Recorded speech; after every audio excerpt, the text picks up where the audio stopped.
Hello everybody, welcome back to our political statistics class.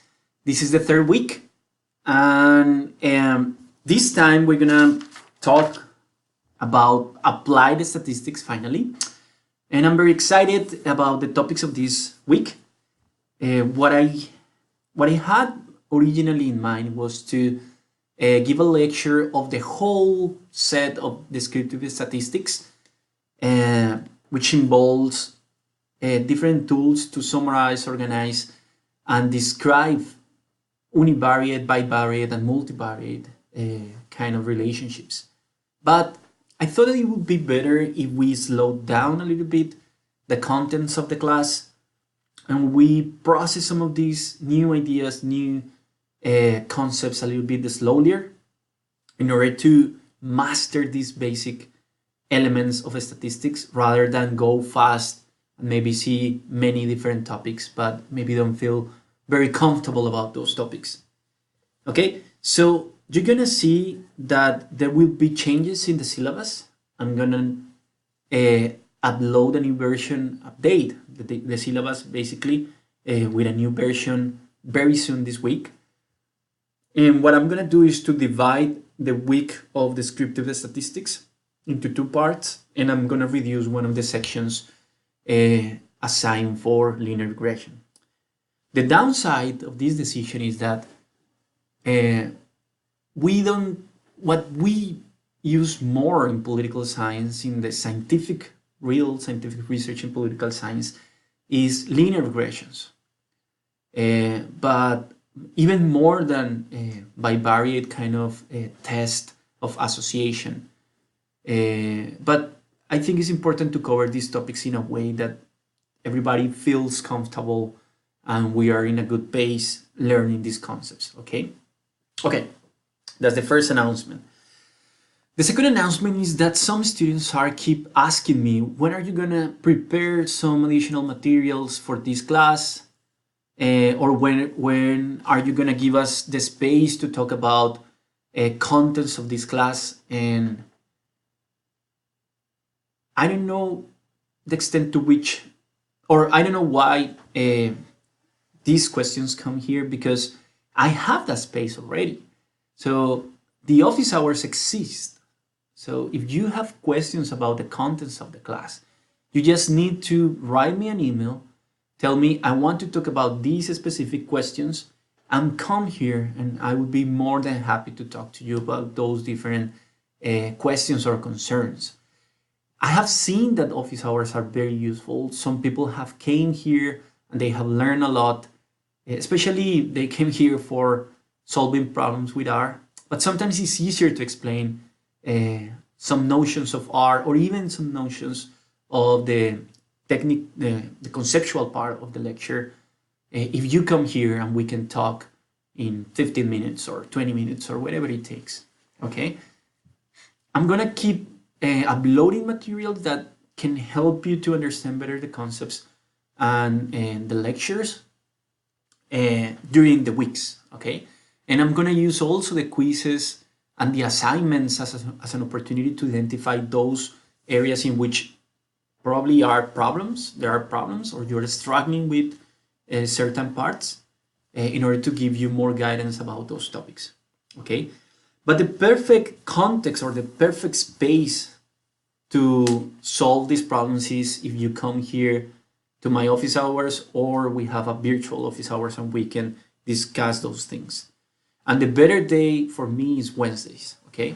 And it's good for you guys because if you do it in advance, you're gonna have plenty of time to solve the other problems, okay? Okay, that's all for announcements. So this is I like this figure. This is basically supposed to be the first map that put in the imaginary of the United States the idea of red states and blue states. And the interesting thing is that it's based in very simple descriptive statistics. So to some extent, we're gonna keep doing things that everybody has been doing, or researchers,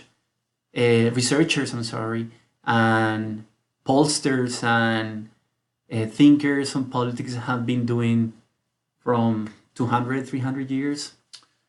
But this is interesting. Okay, so this is the roadmap of what we're gonna learn the next 2 weeks. Is the idea of what can we do with descriptive statistics. Okay, as I said, you use the descriptive statistics to conduct univariate analysis, bivariate analysis, or multivariate analysis. Okay, this week is going to be to some extent a review again of notions, mathematical notions that probably you already studied in your high school, even your high school or before in the college. Okay, so we're going to talk about 3 things about the distribution of a score of X or a particular variable. We're going to talk about the shape of the distribution, which is a critical idea and is going to be very important for the assumptions that we have to conduct more sophisticated kind of statistical analysis. We're going to talk about measures of central tendency that, if you don't remember, are the median, the mean, and the mode. And we're going to talk about measures of variability or dispersion. Sometimes it's easier to talk about measures of central tendency. We all have those notions in mind. Sometimes we don't have very clear what are those measures of variability, such as the range, the interquartile range, or the standard deviation. Okay? The next week, we're going to talk about bivariate analysis, and we're going to focus on how to use basic tools in descriptive statistics, such as tables and graphs, to identify zero-order effects. Zero-order effects are those relationships between X and Y in which we don't consider what happened with other variables if those variables are affecting Y as well. Okay? And later we're going to move to multivariate effects, multivariate analysis, and the idea of these control relationships in which we study the effect of X on Y, the partial effects of X and Y, control for Z or other variables. Okay? Okay, so what I want to give you is a set of tools of the descriptive statistic methods. In the conceptual lectures, I'm going to explain you what are these tools and how do we use them. And in the technical lecture, I'm going to give you commands and functions and instructions on how to use R to prepare these tools. And for these tools, I mean tables, I mean graphs, I mean descriptive statistics, and so on. Okay? Okay, so univariate analysis starts, or the point of departure is a frequency distribution, right? So we have different scores for a variable, regardless the different like a potential levels of that variable. In this case, as an example, I have a variable that is numeric that goes from 1 to 5. And what we do is that we organize those potential scores that this variable can have, and we measure the frequency to which each value of X was observed in the dataset, right? That's the frequency. And we can do several things with that. The first is that we can sum the frequency of these different scores, and the sum of those frequencies will be equal to the number of observations. In this case, for example, we have 18 observations. Okay. We can also sum the scores of these of this dataset or of this sample. Basically, what we do here is that we sum the scores times the number of the frequency, and in such a way we're going to have the total sum of the scores for this dataset. Okay, and this is going to be useful, and this is going to make sense when we want to find, for example, the mean or the average score in this sample. We usually, in these very basic descriptive statistics, we not only have the frequency, but also the proportion. And to estimate the proportion, we simply take the ratio of the frequency and the number of observations. And for that reason, the proportion is also called the relative frequency. And notice that the proportion is already telling us a little bit about the shape of the distribution. We know that most of the distribution is concentrated in the value 3 in this case, right? We know that because of the proportion always sums 1, right? And another version of that proportion is percentage, in which we have the same proportion but we multiply by 100. And this gives us a better sense, like a more natural kind of sense of how the value 3 is the more frequent in the sample. Okay, 33% of all the observations in our data set in this case are cases of the value 3 in this imaginary variable x. Okay. Okay, so we can transform that frequency distribution table into graphs, and the most common is the histogram, and it basically says it has in the x-axis and the values, the potential values of x, and in the y-axis it has the frequency. So we can see again the shape of the distribution, that the peak of this distribution is in the number 3, the category 3. We can also have a polygon, which is similar to the linear chart that we're going to learn in the next class. Or we can use a bar graph when we have a qualitative kind of variable. In this case is Democrats, Independent, and Republicans. Okay? Okay, so as I said, the frequency distribution table and values such as frequency, proportion, and percentage give us a sense of the shape of the distribution of the data set. Okay? The distribution can be symmetrical or asymmetrical, and it can have several modes or several peaks. In this case, in the top of this figure is a unimodal symmetrical distribution. And the key characteristic of this kind of distribution is that if you draw a line in the middle of that bell curve, one half of the figure is the mirror of the other half. Okay? And this idea of how this unimodal kind of perfectly symmetrical distribution is critical. This idea that a data set behaves such as that unimodal perfectly symmetrical distribution is critical for a statistical analysis, especially for inferential analysis and linear regression. Like many of the assumptions that we have about the data set, as I said in the previous classes, are based on this perfect, even theoretical distribution, perfect distribution. In real life, you're not going to have something like that. You're going to have something similar to this unimodal, perfectly symmetrical, and that's going to help us to do to conduct some statistical analysis, and based on that assumption that this is similar, to draw certain conclusions.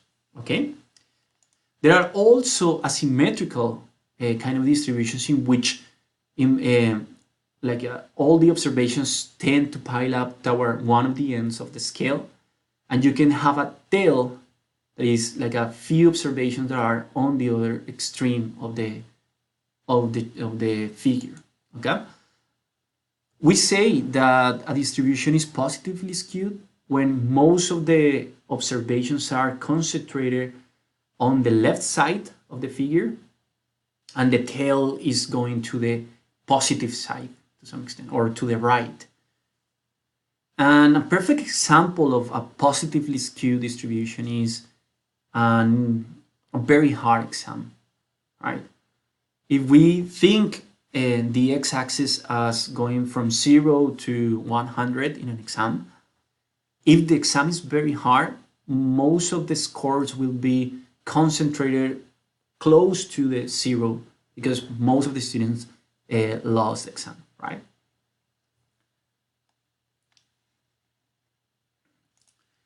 A distribution can also be negatively skewed if it's like the opposite of the positively skewed, in the sense that most of the observations are concentrated on the positive side, and you have a few cases that are located on the other extreme, going to the negative side of the figure. And this is the opposite example. Like when an exam is very easy, almost everybody has a value or a score of 100, and very few people lost the exam or got something very, very, very low. Okay. Okay, so that's the first idea about the distribution of the shape of the distribution. Okay, but we're gonna return to this idea frequently during this class, and we're gonna return later as much as we need it, because this assumption is critical in statistics. Okay, but how do we know about this shape of the distribution? We tend to use measures of central tendency and measures of variability to try to draw this shape of the distribution in a way that is relevant for us and meaningful for us. The main goal of the measures of the central tendency is to identify values, or could be one single value or could be a couple of values, that are the most representative and typical of the entire population. Okay? And we have three. We have the mean, the median, and the mode. Okay? The mean is the average of scores in a distribution. Okay? And to estimate it, we sum the scores of X divided by the number of observations, right? In this case, for example, it is 3.16. There are two ways in which we can think about the mean. The first one is as a balance point between the two extremes or the two halves of a distribution. Look at this example. We have only two observations, and we have two opposite values. We have like the value 1 of the variable x is present once, and the value 10, which is the maximum value of x, is present once. So the sum of those two is 11, and the average of those two is 5.5, right? So if you have a balance, for instance, if you have this scale, you're gonna have the mean in the middle point. But what happens if, for instance, you have three observations with the value 1 of x? So the balance is gonna change, and it's gonna be more balanced towards the left, right? So we're gonna have a mean that is 3.2, which is closer to 1 because of that. So that's the meaning of balance point, okay? And notice some characteristic of the mean. The mean is gonna be, to some extent, the mean, well, okay, now I'm gonna talk about that later because I don't want to create confusion here. But that's the key, but one of the characteristics of the mean. The second characteristic of the mean is that it can be understood as a value that equally divides the total of the scores, of the sum of the scores in a distribution. And the income per capita is the perfect example of a mean, okay? Even in this table, we have different, different individuals of this imaginary country with different levels of income. If we have the whole GDP of that country in terms of income, the income per capita per each individual in this imaginary country with 100 individuals would be $1,500, okay? That's the income per capita.